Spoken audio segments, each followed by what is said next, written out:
Hi అండి, welcome back to our channel Reena cookings. ఈరోజు వీడియోలో క్యాబేజ్ పకోడీని పర్ఫెక్ట్గా ఎలా చేయాలో చూపించబోతున్నాను. ఈ ఫ్రైని పప్పుచారులో కానీ సాంబార్లో కానీ సైడ్ డిష్గా తింటూ ఉంటే చాలా టేస్టీగా ఉంటుంది. నేను చెప్పే విధంగా కానీ మీరు చేశారంటే క్రిస్పీగా పర్ఫెక్ట్గా వస్తుంది. మరి లేట్ చేయకుండా క్యాబేజ్ పకోడీని ఎలా చేయాలో చూసేద్దామా. దీనికోసం ఒక చిన్న క్యాబేజ్ని తీసుకోవాలి. దానిని చిన్న చిన్న ముక్కలుగా కట్ చేసుకొని పక్కన పెట్టుకోవాలి. ఆ తర్వాత ఒక బౌల్ని తీసుకుని అందులో మనం కట్ చేసి పెట్టుకున్న క్యాబేజ్ ముక్కలని శుభ్రంగా కడిగి అందులో వేసుకోవాలి. ఇందులో రుచికి తగినంత ఉప్పు, 1 టీ స్పూన్ కారం, అలాగే 1 టీ స్పూన్ కార్న్ఫ్లోర్, 4 టీ స్పూన్ల శనగపిండిని వేసుకోవాలి.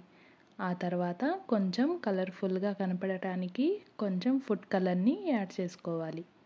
ఇవి మొత్తం యాడ్ చేసుకున్న తర్వాత కొంచెం వాటర్ని యాడ్ చేసుకుంటూ మరీ గట్టిగా కాకుండా అలాగని మరీ పల్చంగా చేసుకోకూడదు. ఇలా రెడీ చేసుకున్న దానిని 5 నిమిషాల పాటు పక్కన పెట్టుకోవాలి. ఆ తర్వాత స్టవ్ పైన ఒక ప్యాన్ని పెట్టుకుని కొంచెం ఆయిల్ని వేసుకోవాలి. ఆయిల్ బాగా హీట్ అయిన తర్వాత అందులో మనం రెడీ చేసుకున్న క్యాబేజ్ని ఒక చిన్న స్పూన్తో వీడియోలో చూపించే విధంగా చిన్న పకోడీలా వేసుకోవాలి. ఇవి ఫ్రై చేసేటప్పుడు మంటని మీడియం ఫ్లేమ్లోకి పెట్టి ఫ్రై చేసుకోవాలి. అప్పుడేనండి పచ్చి క్యాబేజ్ వేసాం కదా, క్యాబేజ్ మొత్తం లోపల బాగా కుక్ అయ్యి పైన క్రిస్పీగా వస్తాయి. ఇలా మంచి గోల్డెన్ బ్రౌన్ వచ్చేంత వరకు ఫ్రై చేసుకోవాలి. ఫ్రై చేసిన వాటిని ఒక సర్వింగ్ ప్లేట్లో తీసుకుని అందులో కొంచెం నిమ్మరసం ఇంకా ఉల్లిపాయలతో సర్వ్ చేసుకోవాలి.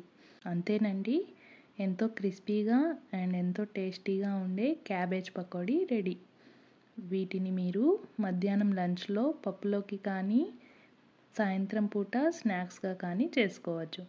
మీ ఇంట్లో క్యాబేజ్ తినని వాళ్ళు ఎవరైనా ఉన్నారంటే ఈ వీడియోలో చూపించిన విధంగా చేసి పెట్టారంటే తప్పక తినేస్తారు. ఈ వీడియో కానీ మీకు నచ్చినట్లయితే లైక్ చేసి సబ్స్క్రైబ్ చేసి మీ ఫ్రెండ్స్కి రిలేటివ్స్కి షేర్ చేయండి. Thank you for watching.